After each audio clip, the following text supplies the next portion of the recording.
What's up, people? Hola, hola. So a while back, I posted a day in the life vlog of me just working from home in quarantine like a lot of the rest of you all are doing right now. And there were so many questions just wanting to know more about UX design and what it is that I do, even more specifically like what it's like being a Black designer in the industry and how I got into the position that I'm in.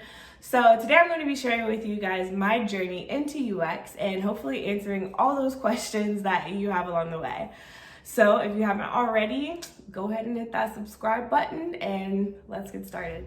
All right, so we're taking it all the way back to December 2013, where I graduated from UNCC with a BFA or Bachelor's of Fine Arts in Arts with a concentration in graphic design. A mouthful, yes, I know. Additionally, I also minored in Español y es porque yo puedo hablar español ahora. When I graduated, I was so full of all this hope and just optimism and the strongest desire to want to go work at a design agency, because when we were in school, that was pretty much all they pushed. Like, we went on trips to New York to visit some of the biggest design agencies out there.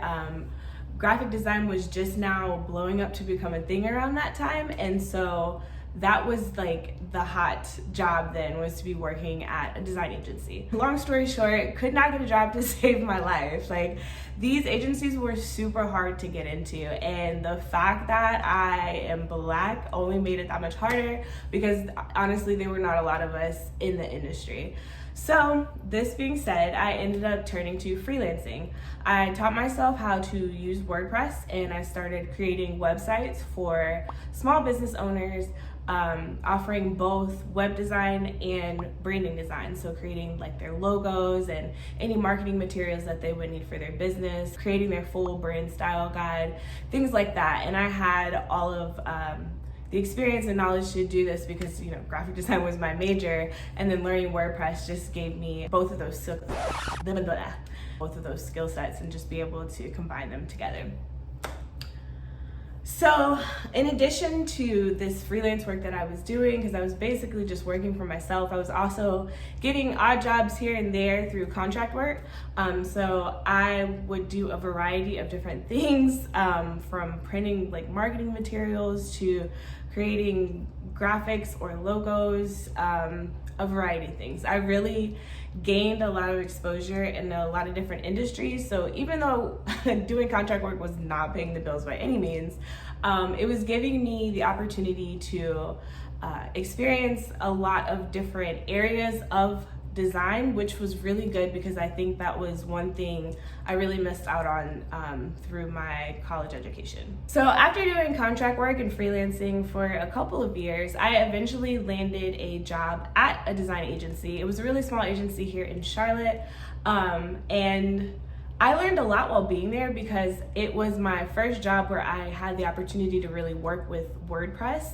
Up until that point, I was just using WordPress for freelance. So this was a chance for me to incorporate those skills that I was learning on the side and even accelerate them. So that was one good thing about working at that agency, but ultimately it ended up being a really toxic environment for me.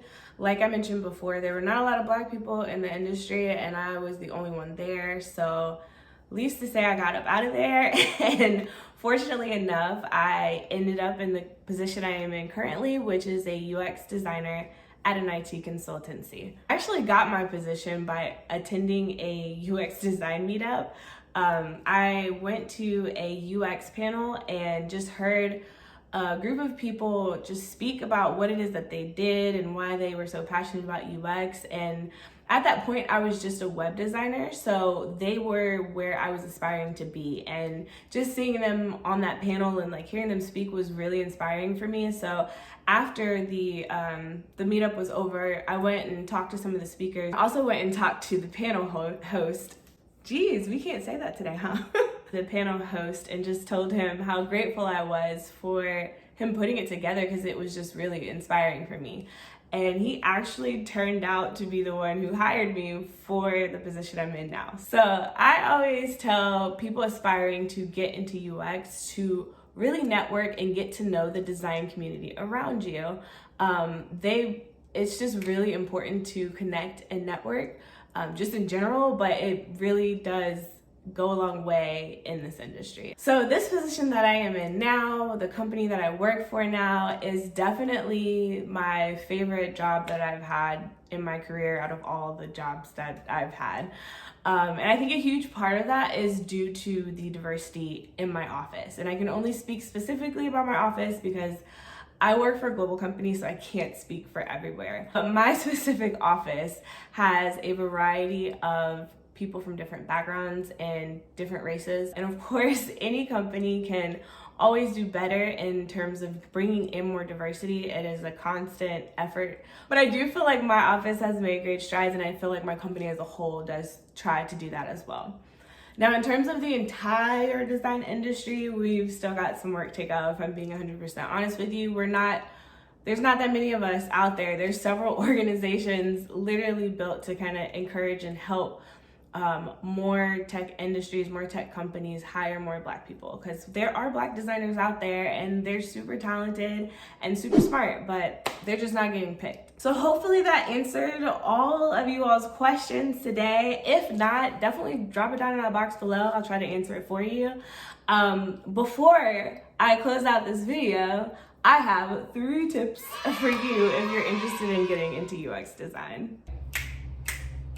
Number 1, you have to be self-driven. You have to be able to motivate yourself to get stuff done. And when you don't know how to do it, you've got to figure it out. Which brings me to number 2. You have to be naturally curious. You have to be inquisitive and just want to know about all the things. You have to ask questions about those questions. You have to question everything. Number 3. Empathy. You've got to have empathy, and in order to have empathy, you've got to be able to ask those questions so that you can get into the mind of the user, really understand what it is that they're feeling, what it is that their needs are, and just be able to create better products. So those are my 3 tips. That is my story. That's all the things that I have for you today. If you like this video, don't forget to give it a thumbs up. Subscribe if you haven't already. And I will catch you all in the next one. Ciao.